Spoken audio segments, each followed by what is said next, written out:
एक उम्मीद ही काफ़ी है हमें मंजिल तक ले जाने के लिए। Hi everyone, it's me Navarun नागरिका, एक currently first year MBBS student at the Guwahati medical college. तो सबसे पहले मैं आपसे माफ़ी मांगना चाहूँगा क्योंकि जो नीट गाइडेंस सीरीज़ था इसका मैंने बोला था कि हर संडे को एक वीडियो डालूंगा, लेकिन क्योंकि मेरे एग्ज़ाम चल रहे थे, मेरे फर्स्ट सेमेस्टर के एग्ज़ाम चल रहे थे जो कि आज ख़त्म हुए हैं और आज ही मैं ये वीडियो रिकॉर्ड कर रहा हूँ, तो उसके लिए सबसे पहले सॉरी।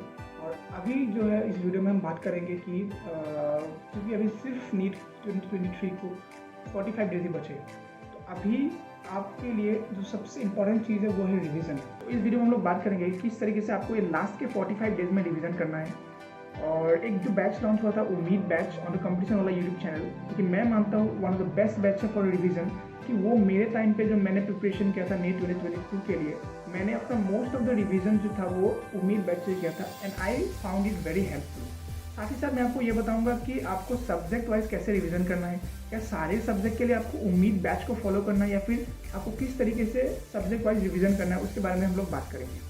तो without any further delay let's start the video. मेरा नाम है अलक पांडे और मैं आपको देना चाहता हूँ एक उम्मीद। उम्मीद बैच जो है वो एक बैच नहीं है, वो लाखों बच्चों की उम्मीद है। ठीक है, फॉर्मेट तो जैसा भी हो सर, पढ़ाएंगे तो पूरा ही।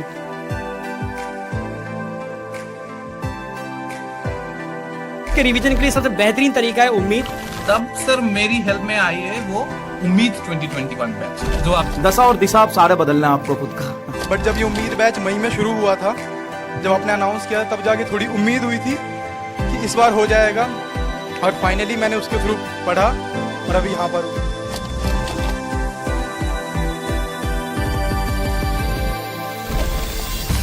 तो सबसे पहले हम लोग बात करेंगे कि फिजिक्स को कैसे रिवाइज करना है। फिजिक्स एक ऐसा सब्जेक्ट है जो कि most of the NEET aspirants को लगता है कि इसमें तो मार्क्स लाना बहुत ही ज़्यादा टफ है, या फिर इसको रिवाइज कैसे करेंगे, न्यूमेरिकल्स बहुत ही टफ आते हैं।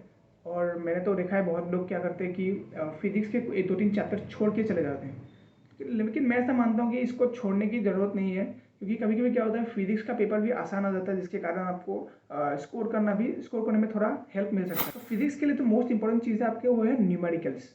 अच्छा, अब न्यूमेरिकल सिर्फ करना ही नहीं, आपको न्यूमेरिकल के साथ कंसेप्ट आपको आना चाहिए। अब ऐसा नहीं कि आप एक कोई चैप्टर का न्यूमेरिकल्स करने बैठ गए लेकिन आपको उसके कंसेप्ट याद नहीं है, फिर आप उस चैप्टर के जो थ्योरी है वो उस पार्ट को भूल चुके हो, तो उसमें आपको क्या करना है, मैं रिकमेंड करूँगा कि जो उम्मीद बैच है उसके लेक्चर्स अभी चल रहे हैं, तो आप उसको फॉलो कर सकते हो।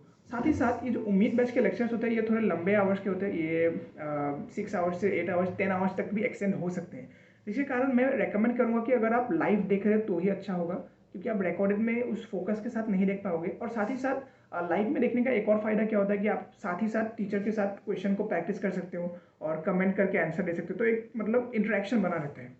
लेकिन यहाँ पे मैं एक इंपॉर्टेंट बात बोलना चाहूँगा कि फिजिक्स के लिए आपको ऐसा नहीं है कि आपको हर चैप्टर्स के लिए उम्मीद बैच को फॉलो करना है। तो मैंने क्या किया था, मेरे जो 11 के चैप्टर्स थे वो ज़्यादा वीक थे, तो मैंने जो सारे 11 के चैप्टर्स थे उनको रिवाइज किया उम्मीद बैच के थ्रू। साथ ही साथ जो मैंने 12 के कुछ ऐसे चैप्टर्स थे जो मेरे को ज़्यादा टफ लगते थे, लाइक करंट इलेक्ट्रिसिटी हो गया, या फिर जो भी ऐसे चैप्टर्स इलेक्ट्रोस्टैटिक्स हो गया, ये सब चीज़ें जो है जो कि मेरे को टफ लगते थे उनको मैंने रिवाइज किया थ्रू उम्मीद बैच।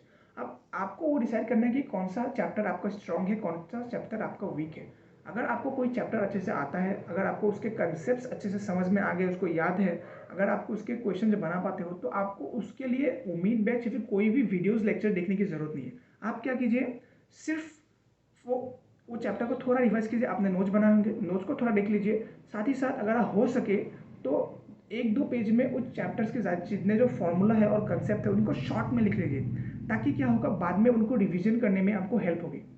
तो उसके बाद आपको क्या करना है, आपको क्वेश्चन लगाना है, ज़्यादा से ज़्यादा क्वेश्चन लगाना है, आपको PYQ सॉल्व करना है, और जितना हो सके आपको सारे कंसेप्ट के क्वेश्चन, लाइक ऐसा नहीं कि कोई एक कंसेप्ट छूट जाना चाहिए, सारे कंसेप्ट के आपको 2-3 क्वेश्चन आपको लगा लेना है, जो आपका चैप्टर स्ट्रॉन्ग है, जो जिसके कंसेप्ट आपको याद है। लेकिन अगर कोई चैप्टर आपको वीक है, जिसके आप सारे के सारे ऑलमोस्ट सारे कंसेप्ट भूल चुके हो, लेकिन अगर आप थोड़ा देख लोगे वीडियोस अगर आप रिविजन अच्छे से कर लोगे, तो अगर आपको याद आ जाएगा, तो उन चैप्टर्स के लिए आपको मैं रिकमेंड करूँगा कि आप उम्मीद बैच को फॉलो कीजिए। लाइव देखने का मैं प्रेफर करूँगा, क्योंकि लाइव में इंटरेक्शन बना रहेगा और साथ ही साथ आपको जो क्वेश्चन सॉल्व करते रहेंगे आपको एक अच्छा रहेगा। अब क्या होता है, उम्मीद के जो लेक्चर्स है वो शाम को 5 बजे के अराउंड स्टार्ट होते हैं, तो आपको मैं रिकमेंड करूँगा कि आप सुबह उठिए, सुबह उठ के आपका जो भी अगर आपका अभी तक कोर्स अगर कंप्लीट नहीं हुआ है तो आप उसको जो आपका करंट सिलेबस चल रहा है उनको करते चलिए, या फिर आपका कोर्स कंप्लीट हो गया है तो आप किसी और कोई और चीज़ सब्जेक्ट का रिवीजन कीजिए। और 5 बजे से आप जो है अगर आपका जो वीक चैप्टर है अगर उसका रिवीजन क्लास है तो उसको आप अच्छे से फॉलो कीजिए। साथ ही साथ मैं रिकमेंड करूँगा कि आप क्लास जैसे ही देख रहे हैं साथ ही साथ एक आप A4 पेपर ले लीजिए, उसमें आप जितने भी कंसेप्ट हैं उनको शॉर्ट में लिखते चलिए, ठीक है ना, क्योंकि आपके पास नोट्स तो है जो कि आपने ईयर लॉन्ग बैच में बनाया होगा, वो नोट्स तो है, लेकिन आपके लिए अभी रिवीजन के टाइम एक शॉर्ट नोट्स अगर आप बना सकते हैं तो लेक्चर के साथ ही बना लीजिएगा।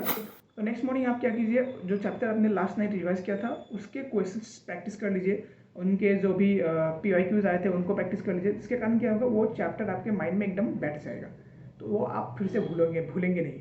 तो इस तरीके से आपको फिजिक्स को रिवाइज करना है। तो फिजिक्स के लिए आपको समझ में आ गया। नेक्स्ट बात करते हैं बायोलॉजी को कैसे रिवाइज करना है। तो अब बात करते हैं कि बायोलॉजी को कैसे रिवाइज करना है। अब बायोलॉजी का केस क्या है कि हम लोग अच्छे से पढ़ते हैं बायोलॉजी को, क्योंकि बायोलॉजी एक ऐसा चीज़ है जिसको बहुत ही ज़्यादा वेटेज है इसका 360 मार्क्स, और इसके कारण क्या होता है most of the students biology को एकदम अच्छे से पढ़ते हैं और साथ ही साथ उसके नोट्स बनाते हैं, NCERT पढ़ते हैं। तो मैं ऐसा मानता हूँ कि बायोलॉजी के लिए उम्मीद के लेक्चर्स या फिर कोई भी वीडियो लेक्चर्स इस टाइम पे तो देखने की ज़रूरत नहीं है, क्योंकि अभी वो टाइम है जहाँ पे आपको हर एक मिनट सही तरीके से यूज़ करना है। अगर आपने इस टाइम पे जो आपके चैप्टर्स अच्छे से पढ़ रखे हैं उनके लिए भी अगर आप वीडियो लेक्चर देखोगे तो वो बहुत ही ज़्यादा आपका टाइम वेस्ट होगा। बायोलॉजी के लिए उम्मीद उन लोगों के लिए है जिन लोगों का अभी सिलेबस कंप्लीट नहीं हुआ, या फिर वो लोग जो अभी ये चाहते हैं कि जल्द से जल्द जो बचे हुए चैप्टर्स हैं उनको ख़त्म करके उन लोगों को रिवीजन शुरू करना है। तो उनके लिए उम्मीद एक बेहतरीन ऑप्शन हो सकता है, क्योंकि यहाँ पे सारे ही टॉपिक्स अच्छे से कराए गए हैं, कोई भी ऐसा टॉपिक नहीं है जो स्किप कर दिया गया है। जो भी नीट में आता है, जो भी नीट के रिलेटेड रेलिवेंट है, जो NCERT में दिया हुआ है, उन सारे टॉपिक्स को अच्छे से कवर किया गया है। तो आप लोग क्या कर सकते हैं कि अगर आपको जल्दी से जल्दी चीज़ों को सिलेबस कंप्लीट करना है तो आप उम्मीद के लेक्चर्स देख सकते हैं, आप 2022 के लेक्चर्स देख सकते हैं, 2021 के लेक्चर्स देख सकते हैं जो कि ऑलरेडी यूट्यूब पे अवेलेबल है। अब उनसे क्या कीजिए, आप सिलेबस को जल्दी से जल्दी कंप्लीट करने की कोशिश कीजिए। तो बायोलॉजी में रिवीजन कैसे करना है, अब देखिए, क्योंकि आपने ऑलरेडी नोट्स बना रखे हैं, आपके पास वो नोट्स है जो आपने जो भी एक ईयर लॉन्ग बैच में बनाया होगा वो नोट्स है, आपने एक दो बार NCERT पढ़ा होगा, अपने वीडियोस लेक्चर्स देखे होंगे, या फिर आपने अपने कोचिंग के क्लासेस को अच्छे से अटेंड किया होगा। तो आपके लिए जो बेस्ट सोल्यूशन होगा या फिर बेस्ट जो कहते हैं टेक्निक होगा रिवीजन के लिए, वो ये होगा कि आप एक बार अपने जो नोट्स है उनको एक बार पढ़ लीजिए। एक बार आप आपने जो बनाया था ना नोट्स, तो उनको एक बार अच्छे से पढ़ लीजिए, जिसके कारण क्या होगा, ये पूरा चैप्टर का एक आपको आइडिया मिल जाएगा और सारे ही कंसेप्ट आपको एक बार रिकॉल हो जाएंगे। उसके बाद क्या करना है आपको, उसके बाद आपको NCERT रिवाइज करना है। अब आपको क्या करना है, NCERT को बार बार रिवाइज करना है। आपको NCERT को मिनिमम 3 to 4 टाइम्स आपको रिवाइज करना ही होगा, क्योंकि तभी आपका जो है NCERT आपके फिंगर टिप्स पे होगा और तभी आप क्वेश्चंस को अच्छे से कर पाएंगे, आपको जो है कॉन्फिडेंट फील होगा। तो बायो के लिए आपको NCERT को अच्छे से रिवाइज करना है, लेकिन ऐसा भी नहीं है कि NCERT को रिवाइज करके आप छोड़ दिए वो चैप्टर, आप नेक्स्ट चैप्टर में मूव कर दिए, नहीं। उसके बाद क्या करना है, आपको मैक्सिमम आपको क्वेश्चंस लगाना है। एक बार आपने एक चैप्टर का रिवीजन कर लिया, उसके बाद उसके जितने हो सके उतने ज़्यादा क्वेश्चन आपको सॉल्व करना है। और ये जो क्वेश्चन होंगे ये NCERT बेस्ड क्वेश्चन होने चाहिए। सोर्स कोई भी हो सकता है, कोई भी मॉड्यूल, कोई भी कोचिंग का मॉड्यूल हो सकता है। अगर आपके पास MTG फिंगर टिप्स है जो कि एक बहुत ही अच्छा बुक है, जिसमें जो क्वेश्चन है वो NCERT बेस्ड क्वेश्चन रहते हैं, तो उसको आप फॉलो कर सकते हैं। या फिर आप फिजिक्स वाला के जो ऐप है उसमें एक लाइब्रेरी सेक्शन है जहाँ पे आपको क्विज फॉर्मेट में सारे MCQs मिल जाएंगे, साथ ही साथ आपको PYQs भी मिल जाएंगे, जो कि आपके लिए जो है बहुत ही ज़्यादा बेनिफिशियल होंगे। अगर आपको कोई क्वेश्चन से नहीं हो रहा है तो उसके लिए आपके पास वीडियो सोल्यूशन भी वहाँ पे अवेलेबल है। तो हर चैप्टर के कम से कम 100+ क्वेश्चन आपको प्रैक्टिस करने ही होंगे। दिस इज़ मिनिमम 100 क्वेश्चन तो मिनिमम है, आपको प्रैक्टिस करने ही होंगे। साथ ही साथ PYQs भी आपको सॉल्व करना पड़ेगा, क्योंकि जितने ज़्यादा क्वेश्चन आप सॉल्व करेंगे उतना ही आपके अंदर ज़्यादा कॉन्फिडेंस आएगा, जिसके कारण आप एग्जाम में अच्छा परफॉर्म कर पाओगे। तो बायो के लिए आपको समझ में आ गया। अब बात करते हैं कि केमिस्ट्री को कैसे रिवाइज करना है। चलिए तो अब बात करते हैं कि केमिस्ट्री को कैसे रिवाइज करना है। अब केमिस्ट्री में भी फर्दर 3 पार्ट्स है, फिजिकल केमिस्ट्री, ऑर्गेनिक केमिस्ट्री और इनऑर्गेनिक केमिस्ट्री। इन तीनों को अलग अलग कैसे रिवाइज करना है उनके बारे में थोड़ा सा बात करूंगा। और बहुत लोग कहते हैं कि NCERT पढ़ने की ज़रूरत होती है केमिस्ट्री में, लेकिन NCERT किस सब्जेक्ट के लिए पढ़ना है वो भी मैं आपको बता दूंगा, ठीक है ना, कि कौन से पार्ट के लिए आपको NCERT पढ़ने की ज़रूरत है और कौन से पार्ट के लिए आप NCERT को स्किप कर सकते हो, ठीक है। तो पहले बात करते हैं फिजिकल केमिस्ट्री के लिए। अब फिजिकल केमिस्ट्री एक ऐसा सब्जेक्ट है जो कि मोस्टली फिजिक्स जैसा ही है। फार्मूलाज है, फार्मूलाज के आपका एप्लीकेशन आना चाहिए और थोड़े बहुत कंसेप्चुअल चीज़ें हैं जो कि आप अगर आपको याद है तो आप क्वेश्चंस को अच्छे से कर पाएंगे। अब फिजिकल केमिस्ट्री के लिए क्या होता है कि कुछ चैप्टर्स ऐसे होते हैं जिनमें आपको सिर्फ फार्मूला अगर आपको अच्छे से याद है, उनका थोड़ा बहुत एप्लीकेशन आपको याद है ना, तो आप क्वेश्चंस अच्छे से कर पाओगे।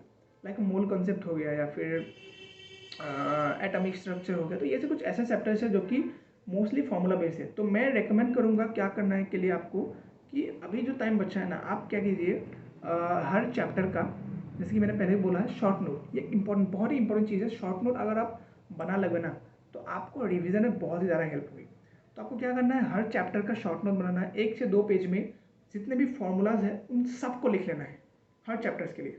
फिर आपको क्या करना है, उन चैप्टर्स के लिए जब आप रिवीजन करेंगे तो सिर्फ उन शॉर्ट नोट्स को एक बार रिवाइज करना है और मैक्सिमम से मैक्सिमम क्वेश्चन सॉल्व करना है। ये मैं बोल रहा हूँ, हर सब्जेक्ट के लिए क्वेश्चन तो सॉल्व करना ही पड़ेगा, क्योंकि क्वेश्चन जब तक आप सॉल्व नहीं करोगे ना, मैक्सिमम से मैक्सिमम क्वेश्चन जब तक आप सॉल्व नहीं करोगे तब तक वो आपके अंदर एक एक्यूरेसी नहीं आएगी और बिना एक्यूरेसी के आप नीट के एग्जाम में नहीं बैठ पाओगे। तो यहाँ पे एक बात है कि क्या फिजिकल केमिस्ट्री में भी हमें एनसीईआरटी पढ़ने की ज़रूरत है?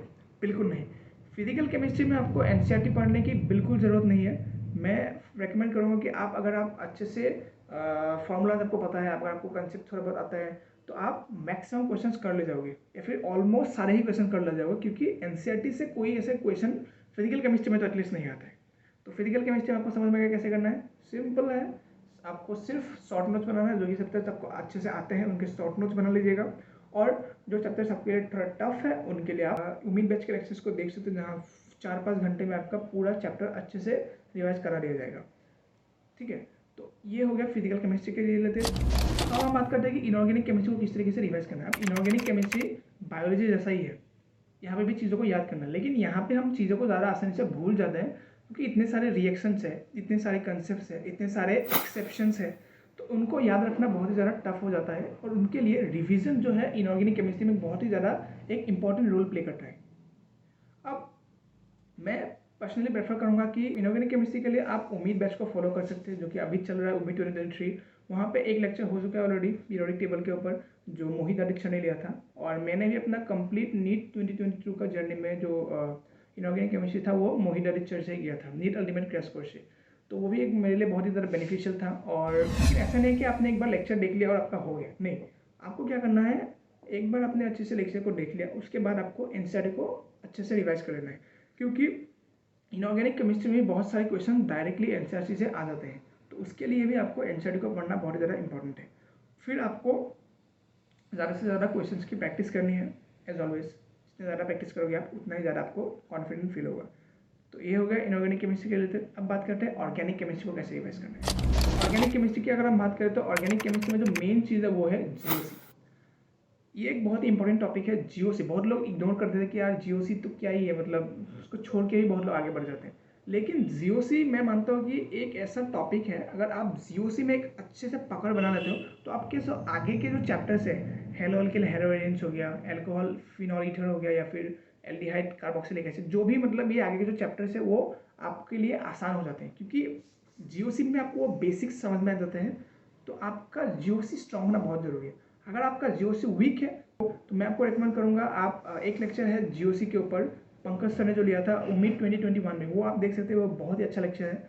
7 घंटे में आपका पूरा जीओसी रिवाइज हो जाएगा। आई नो ये ड्यूरेशन थोड़ा ज़्यादा है, लेकिन अगर आप चाहें तो 1.5x या फिर 2x भी देख सकते हैं, लेकिन आपका जीओसी पे पकड़ अच्छे से बना रहना पड़ेगा ताकि आप आगे के चैप्टर्स को अच्छे से कर पाएँ। अगर आपका जीओसी वीक है तो आपको आगे के चैप्टर्स में बहुत ज़्यादा दिक्कत होगी। अब ऑलमोस्ट आपको सारे चैप्टर्स के कन्वर्जन्स, उनकी नेम रिएक्शंस, उनको आपको अच्छे से शॉर्ट नोट्स में इंक्लूड करना है ताकि रिवीजन आपका अच्छे से हो सके। ऑर्गेनिक केमिस्ट्री में एनसीईआरटी का भी बहुत ही एक इंपॉर्टेंट रोल होता है, क्योंकि ऑर्गेनिक केमिस्ट्री में मैं ऐसा बोलता हूँ कि जो कि लास्ट के जो चैप्टर्स होते हैं, लाइक पॉलीमर्स हो गया, एनवायरमेंटल केमिस्ट्री हो गया, बायोमोलिक्यूल्स हो गए, तो उनमें क्या है, एनसीईआरटी से क्वेश्चंस आते हैं, और साथ ही साथ जो बाकी के चैप्टर्स होंगे इनमें भी क्वेश्चंस आते हैं। ऐसा नहीं कि एनसीईआरटी से क्वेश्चंस बिल्कुल नहीं आते, लेकिन अगर आपने अपने नोट्स को अच्छे से रिवाइज कर रखा है और उनमें अगर सभी तरीके के कंसेप्ट या फिर सभी तरीके की चीज़ें हैं जो एनसीईआरटी में हैं, तो आपको एनसीईआरटी पढ़ने की ज़रूरत नहीं है। लेकिन मैं रिकमेंड करूँगा कि आप एक बार तो एटलीस्ट एनसीईआरटी को पढ़ लीजिए। अगर आपको कोई ऐसा चीज़ दिखता है जो कि आपके नोट्स में नहीं है, या फिर जो ऐसा टॉपिक अगर आपको दिखता है जो आपने पहली बार पढ़ रहा है, आपको पहली बार दिख रहा है, तो आप उसको अच्छे से मार्क कर लीजिए, ताकि नेक्स्ट टाइम आप जब एनसीईआरटी को एक बार फिर से रिवाइज करें एग्ज़ाम के 2-3 दिन या फिर एग्ज़ाम के 1 वीक पहले, तो आपको सिर्फ उन्हीं चीज़ों को एक बार अच्छे से गो थ्रू कर लेना है और आपके जो नोट्स है वो दैट विल बी सफिशिएंट। तो अगर आप इस तरीके से ऑर्गेनिक केमिस्ट्री का रिवीजन करेंगे तो वो आपके लिए बहुत ज़्यादा हेल्पफुल रहेगा। ये था आज का वीडियो जहाँ पे हमने डिस्कस किया कि किस तरीके से आपको हर एक सब्जेक्ट को रिवाइज करना है in the remaining last 45 days. और अगर आपका कोई भी डाउट्स है रिगार्डिंग नीट प्रिपरेशन तो आप डिस्क्रिप्शन में चेक कर सकते हैं, वहाँ पे मेरे टेलीग्राम ग्रुप का लिंक है, आप उसको ज्वाइन कर सकते हैं। वहाँ पे मैं आपके डाउट्स को आंसर करने की कोशिश करूँगा। तो यही था आज का वीडियो। आशा करता हूँ कि आपको समझ में आ गया है कि कैसे आपको रिवीजन करना है, और आप प्लीज़ अपना पढ़ाई पे फोकस करते रहिए। जैसे कि मैंने बोला, डिस्ट्रैक्ट बिल्कुल नहीं होना है, एकदम फोकस होकर चिल रह के पढ़ाई करते रहना है। Definitely will be successful. आपका ये जो हार्डवर्क है, आपका डेडिकेशन अभी नहीं तो कभी ना कभी तो ज़िंदगी में काम आएगा ही। या that was all for today's video. Thank you so much for watching. आशा करता हूँ कि आप लोगों को समझ में आ गया होगा कि किस तरीके से आपको रिवीजन करना है। Till then keep studying, all the very best.